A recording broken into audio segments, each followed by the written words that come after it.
श्री सद्गुरु महाराज की। चलिए तेजी से निकल चलिए, समय का भाव है। जल्दी तेजी से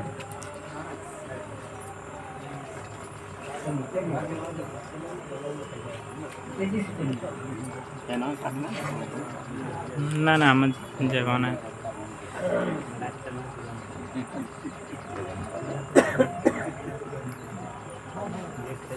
सबको प्रणाम कर लीजिए।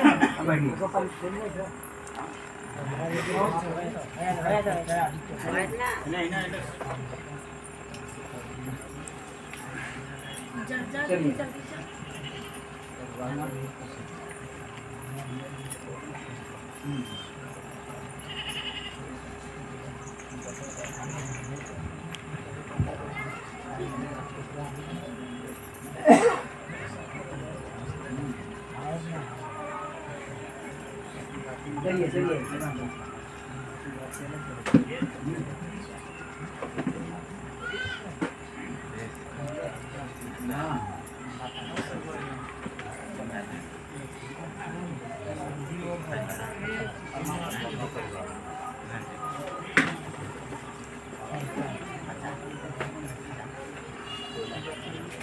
श्री सद्गुरु महाराज की। श्री सद्गुरु महाराज की। श्री सद्गुरु महाराज की।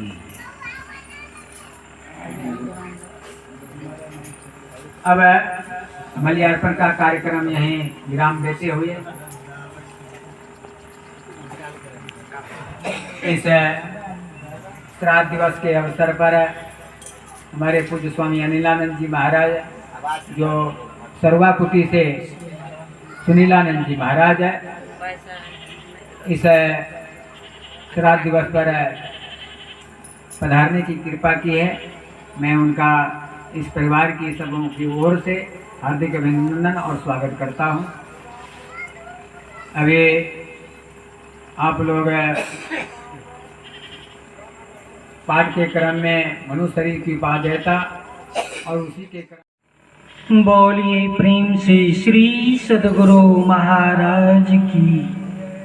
लग रहा है जब इंसान सो जाता है सारी इंद्रियों की शक्ति शिथिल हो जाती है।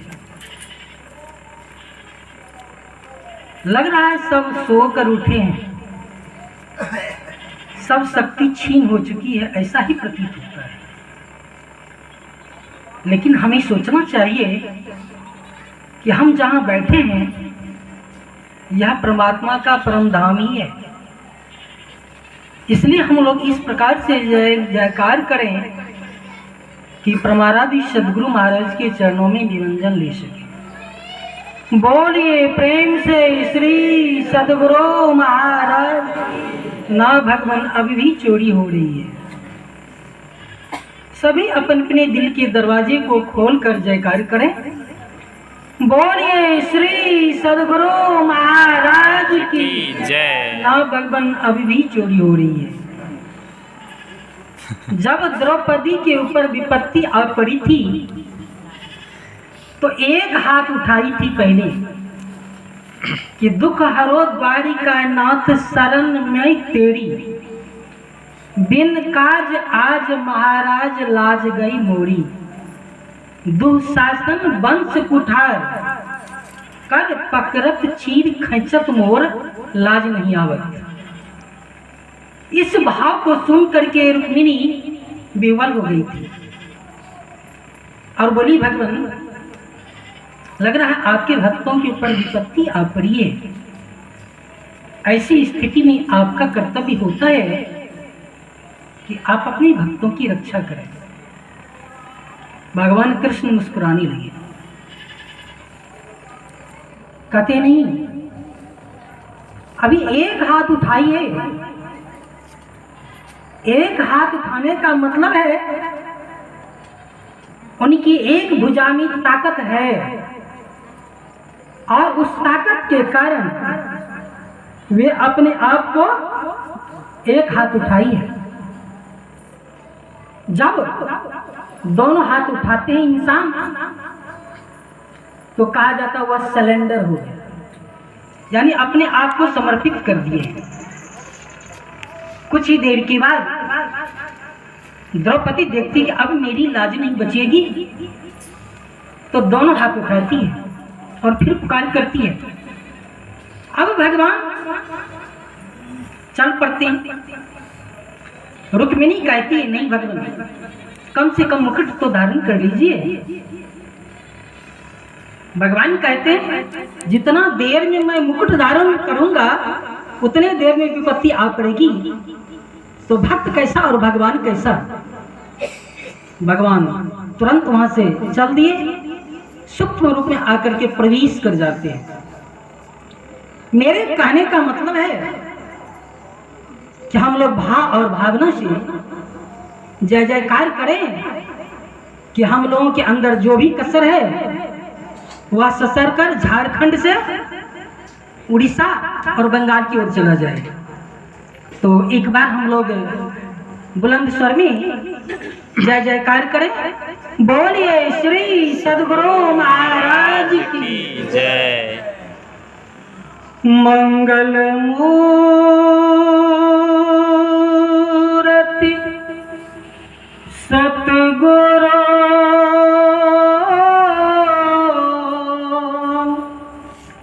मिलवै सर्वाधार।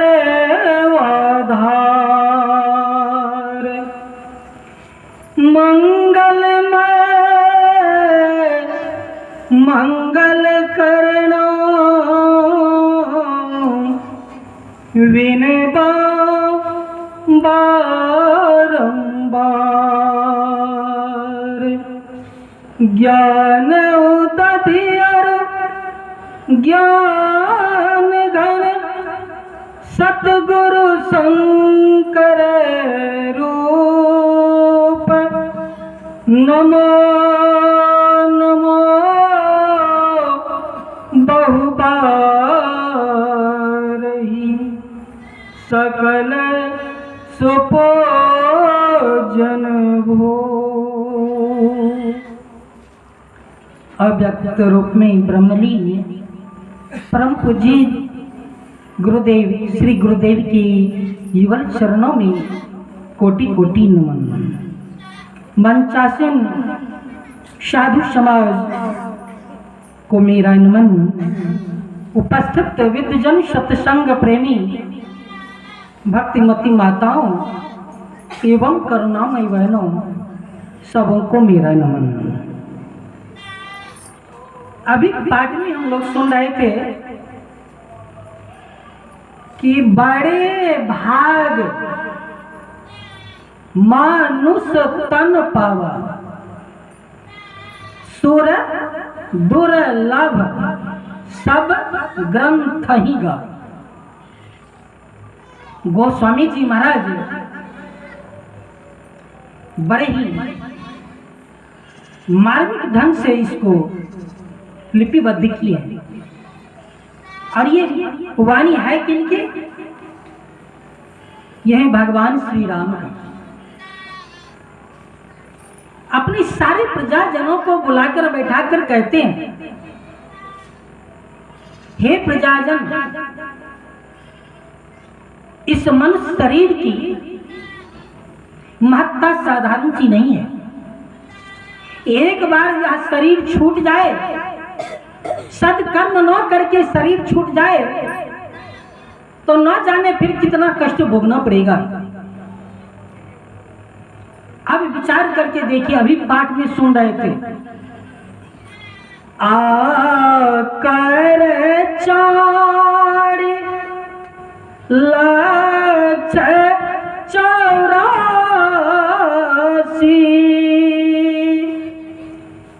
जोनी भ्रमत यह जीव अविनाशी। इस पद के अंत में है अविनाशी, जिसका कभी नाश नहीं होता है उसे अविनाशी कहा जाता है। जीव सारे जितने भी जगत में सजीव दिख रहा है सबके अंदर एक ही जीव है, जीवात्मा है।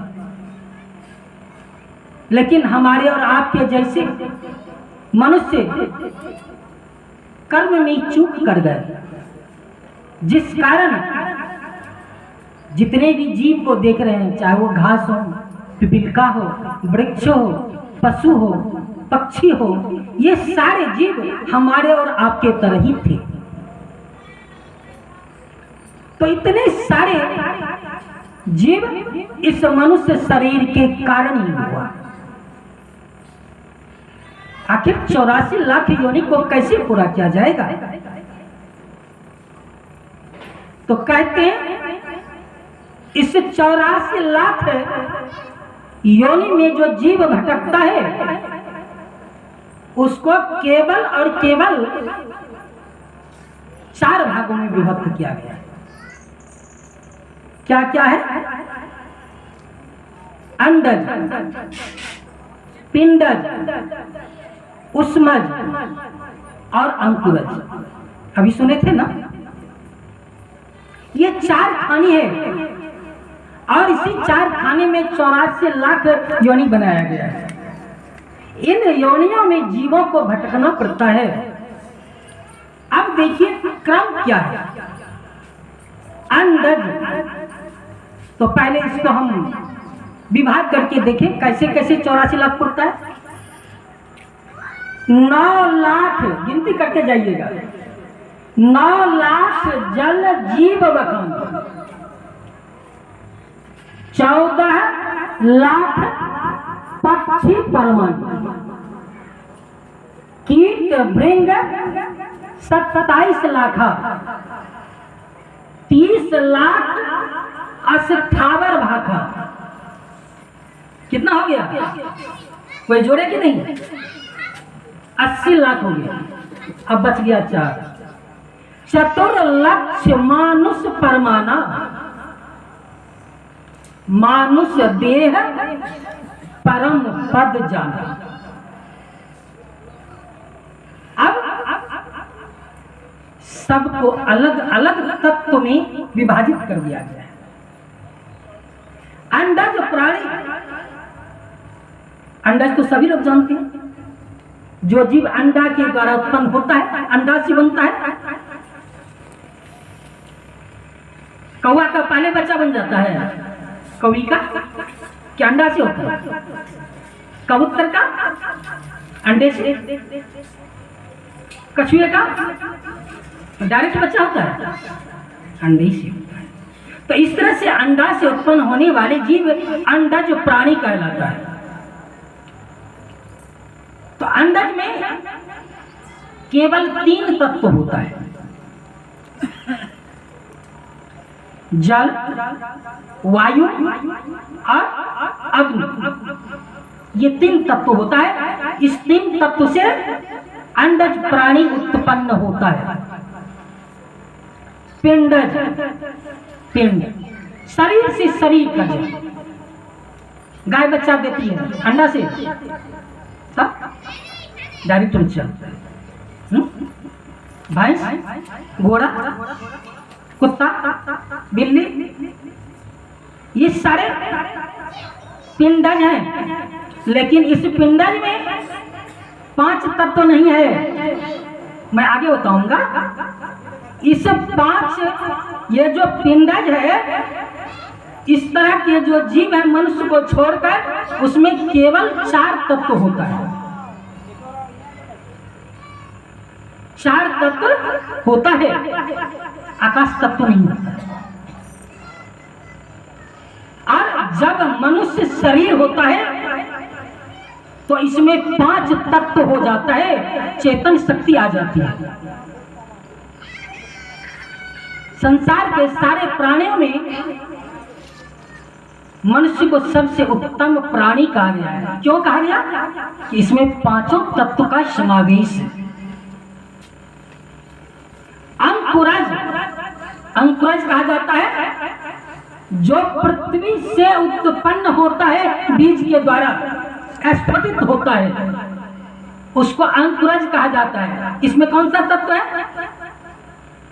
बताइए? जल, पृथ्वी में नमी हो तो अंकुरज अच्छा होता है, अंकुरन अच्छा होता है। अगर जल तत्व ठीक ठीक नहीं है तो बीज मारा चला जाता है। होता है ना ऐसा? किसान लोग तो खेती करते हैं, सब लोग जानते हैं।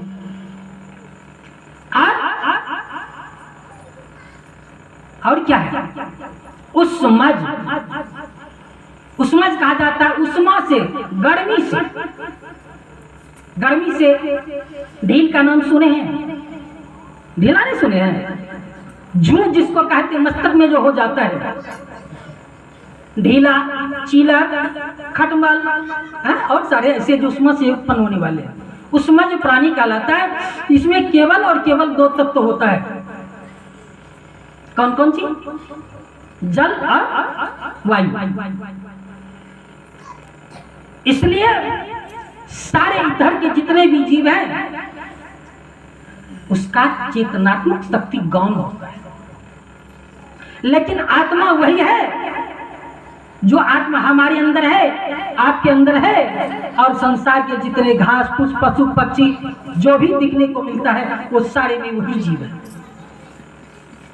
इसलिए भगवान श्री राम अपने प्रजाजनों को बुलाकर कहते हैं, हे मेरे प्रजाजन, मैं चाहता हूं कि जिस तरह से आप लोग मेरे सामने हंसी खुशी हैं, इस शरीर के चले जाने के बाद भी आप लोगों का अमानत रहे। ये संपत्ति धरोहर है, परमात्मा ने धरोहर रूप में दिया है। अगर इसको जोग करके नहीं रखोगे, अब भोग ठीक से नहीं कर पाया तो वियोग होगा, अर्थात कष्ट होगा। इसलिए कहते हैं when you weep, कि जब आप रोते हैं, your trouble से ही, तो आपका दुख बढ़ जाता है, विपदाएं बढ़ जाती है, कष्ट बढ़ जाता है।